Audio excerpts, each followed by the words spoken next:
was younger. So I figured the best place to make those dreams come true are in isolation. So I walked into isolation as David Goggins, but I walked out of isolation as Goggins. When you become a savage, is in isolation. That's when your mind changes. That's when your focus changes. Your dedication changes. Gain focus. Isolation is the key to strengthening your mind.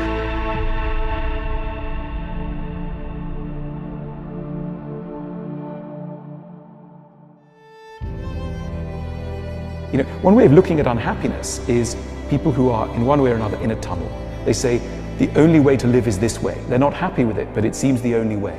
I've got to love this person, though it's not making me happy. I've got to do this job, though it's a prison. I've got to live in this place, though I don't like it. You know, we can unpick some of those things and say, really? Is that absolutely necessary? Human beings are brilliant at building themselves cages and throwing away the key.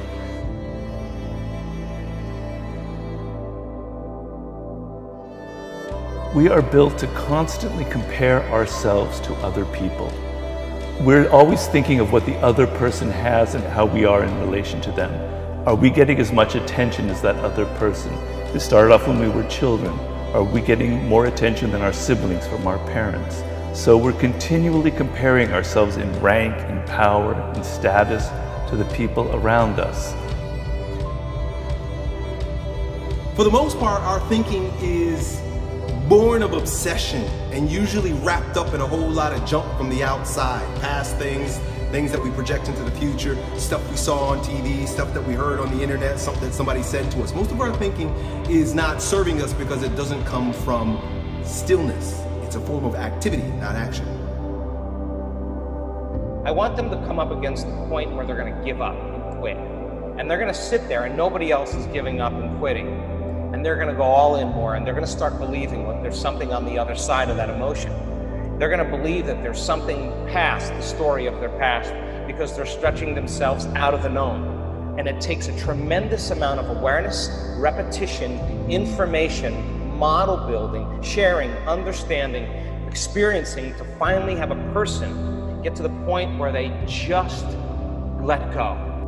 You better be real careful with the words that you tell yourself, because that right there, how you view yourself, how you talk to yourself, how you look in the mirror and how you perceive yourself, that's the same way you're going to see the world, the same way you're going to talk to the world, and the same thing you're going to get out of the world. So you better be real careful on the story you tell yourself on how you feel about yourself.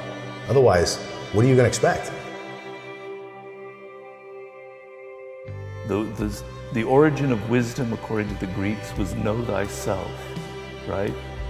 And I believe that very firmly, that knowledge about who you are is an end in itself and will help you in so many ways become that human being that I think we all have the potential to become. The first and most important thing is that you have to understand that if 95% of who you are is a set of unconscious programs, then the first step is lighting a match in a dark place. If you want to become someone else, you got to become aware of who you are. How you can change your circumstances by changing your attitude. Your attitude towards life will determine what you get. If you're avoidant and hostile towards people, a hostile person will tend to create hostility around him. Revelation is very clear. Revelation is very eminent. Revelation is what's being revealed to you, what's right in front of your eyes. If only you stop thinking.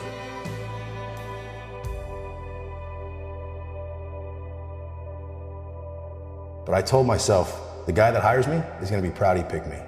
So what do you got to do? You got to show up every day. And what happened is I was on this path. Here's that path right there. It just glows. And all of a sudden, people start jumping off the path over time. Kids, drugs, failure, it doesn't matter, excuses, I don't care what it is. But if you stay on that path and people are jumping off, you show up and guess what happens?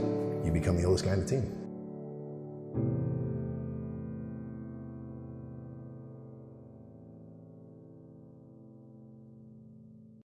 I think that you don't suffer less, you suffer differently. And the most important thing is if you're not alone.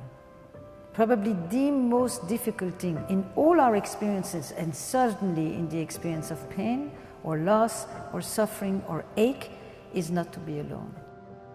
Each time I feel anger at my sibling or my mother or friend for saying something that I misinterpreted, I go, that's your ego speaking.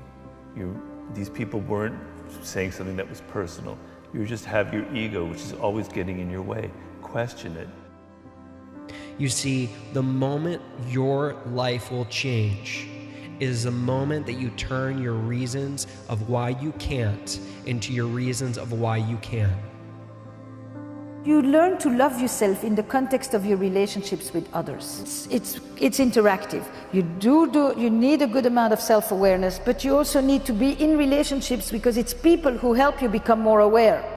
It's simple. Knowledge, experience, wisdom.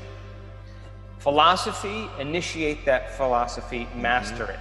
Mind, body, soul. Thinking, doing, being. Learning it with your head, applying it with your hands, knowing it by heart. And this is the journey of knowledge, because when you learn that information and you really study it, you are going to begin to see the world differently because your brain is changing. Imperfection stalks us. I don't think we will ever overcome it. And indeed, the quest to be immortal, to be free of blemishes, to be always correct, to say and feel always the appropriate thing, is in itself a form of madness and wrongness. And I think that we best accommodate ourselves to the conditions of life by accepting in an a priori way that we are flawed, those around us will be flawed, we will make errors, those around us will make errors. We are largely in the dark, therefore we need to go easy on ourselves and be generous towards others. If I could stay connected to the emotions of my future all day long, there's no way I would be looking for when it would be happening. How could I look for when it would be happening if I feel like it's happening? I wouldn't look anymore, which means I wouldn't be separate from it. And that's when you start creating the magic. So that somebody else tells you, I too have gone through this. That's why we read books that inspire us from other people who have also lost and found their way back and saw the light again, and they created new hope and reconnected with someone and allow themselves to love again and have another child and start another business, whatever it is. You know, you go through it, but you have a sense that there is that thing called going through it, and that you can come out of it on the other side, that there is hope. You want to love life. You want to love fate. And what fate means, things happen to you you can't control. You didn't control who your parents are. You didn't control what city you were born into, what school you went into. You didn't control whether you were born rich or poor, right? There's much you can't control. That's fate. Accept it for what it is. Stop whining and stop going, I want something else. Embrace your world, your life. Our fear of death is probably the greatest influence on our behavior.